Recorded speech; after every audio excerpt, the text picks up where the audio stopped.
Queen Elizabeth II celebrates 70 years as British monarch. Welcome to News Review from BBC Learning English. I'm Rob and joining me today is Neil. Hello Neil.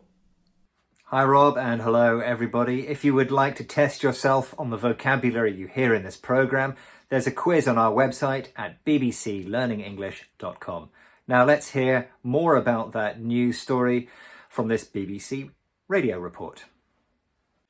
The Queen has become the first British monarch to spend 70 years on the throne, a milestone she's marked by expressing her eternal gratitude for the support she's received and reiterating that her life will always be devoted to service. In a message released to coincide with her Platinum Jubilee, she's also written of her sincere wish that Prince Charles's wife, Camilla, be known as Queen Consort when he becomes king. Queen Elizabeth II, the monarch of the United Kingdom, has been on the throne for 70 years. Now that is a record for a British monarch. Nobody has been on the throne that long before. The Queen became Queen 70 years ago when she was 25 years old, when her father, George VI, died.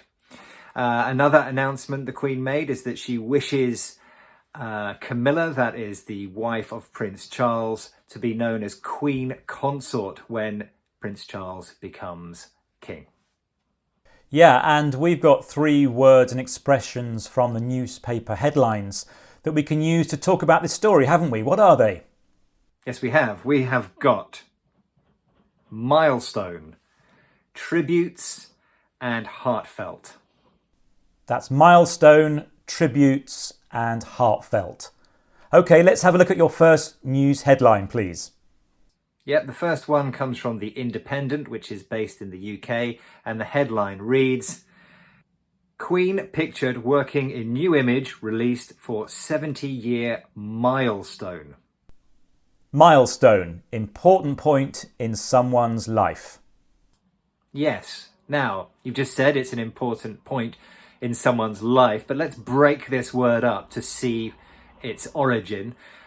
We have the word mile and we have the word stone. Now, mile is a measurement, a distance, which is the equivalent of, Rob? Equivalent of 1.6 kilometres. Yes, 1.6 kilometres is a mile. The second word there is stone. Stone is a rock. Now, you put them together, you have a milestone. And a milestone is a marker that used to be on the side of the road, which would tell you how far it was to a certain place. Yeah, so it's a kind of marker, as you say. Therefore, metaphorically, a milestone is a marker in someone's life. That's right. So we're not talking literally here about a stone with 70 written on it for the Queen. It's figurative, it's metaphorical, and we use milestone to talk about important points in someone's life. And we also use milestone in connection with project management, don't we? We do, yes. In project management, often milestones are set. Now, these are points or dates in a project when certain things should be achieved by, to make sure that the project is going smoothly. Okay. What about you, Neil? Any milestones in your life coming up? Well, would you believe, Rob, that I joined the BBC in 2002, which is 20 years ago. So that is an important milestone for my career. It sounds like it. We'll put a special plaque up on the wall to mark this important milestone. Yes, and I'm looking forward to celebrating your 50th. Very good. Okay, well, we've reached the milestone in our programme for a summary.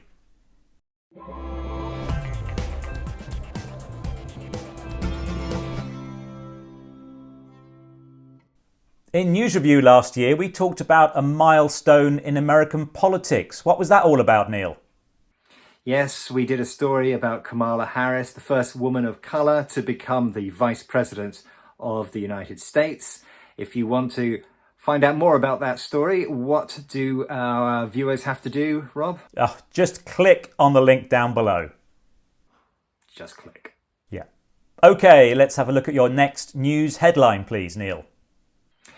My next headline comes from BBC News and it reads, Prince Charles leads Jubilee tributes to remarkable Queen.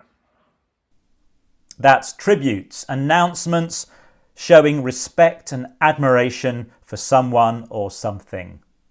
Yeah, so a tribute, that's a noun, tributes, plural there in the headline. And a tribute is something you say or write or do in order to mark or pay respect to somebody's achievement. So I get that, but what are we kind of paying tribute for particularly? Okay, so in this case, it's an important anniversary. The Queen has been on the throne for 70 years. That's very significant. And so we pay tribute. It means we say nice things, we write nice things, we reflect on the achievement. You might also hear it in connection with somebody's death. So when somebody important dies, or not just important, actually somebody close to you, you might pay tribute, which is a sort of a formal way of saying that that person was really wonderful, they did lots of good things. And you'll notice that I said there, pay tribute. That's a collocation, those words go together, to pay tribute to someone. Yeah, just to clarify, we're not handing money over here for a tribute, are we? We're not paying someone. No, it's not payment in terms of money. No, we say pay tribute, meaning to, in the same way we say pay respect, is to give. Okay, and I also hear that you can be a tribute to someone. Yes, that's right. For example, Rob, I've met your children. They're really, really wonderful, friendly kids. You've done a great job bringing them up. They are a tribute to you. Oh, thank you very much, Neil. You're giving me a tribute, are you here? That's right, but I'm using that expression that someone is a tribute to something. It means they've done a really good job of something and they deserve to be recognised. Well, thank you very much for that. Let's have a summary.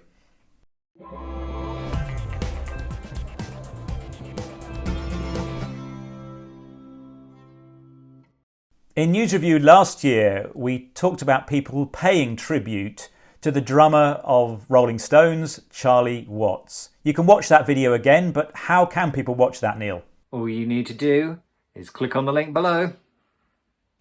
Great. Let's have a look at your third headline, please.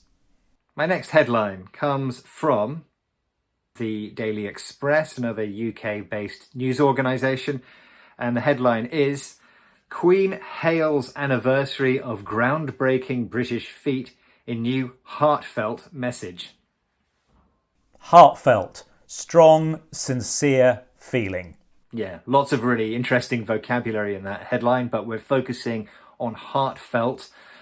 Again, another word which we can break up and look at the individual parts and try to understand it that way.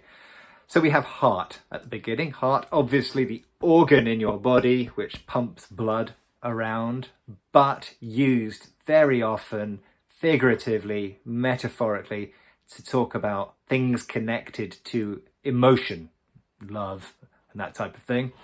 And felt, obviously, there is the past of feel.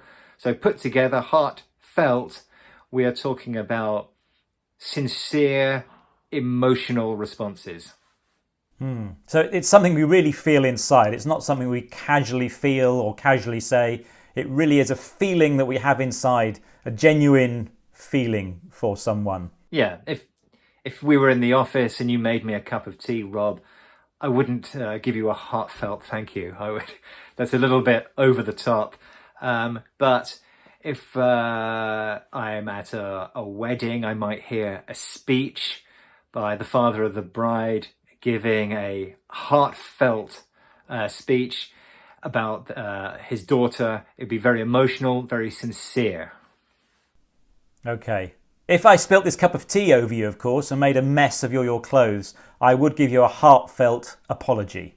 Well, if I was about to go and do something really important and you completely ruined my outfit, so it was quite serious, then a heartfelt apology might be a good idea, yes.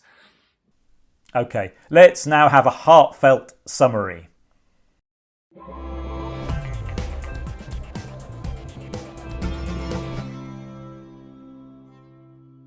Okay, it's time now to look back at the words we've been discussing in this programme, Neil.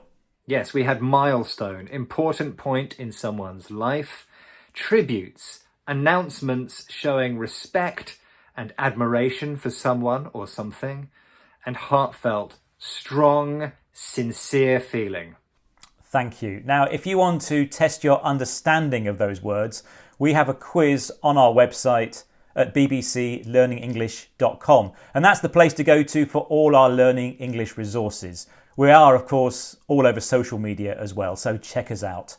That's all for News Review for this week. Thanks for watching, and we'll see you next time. Bye-bye.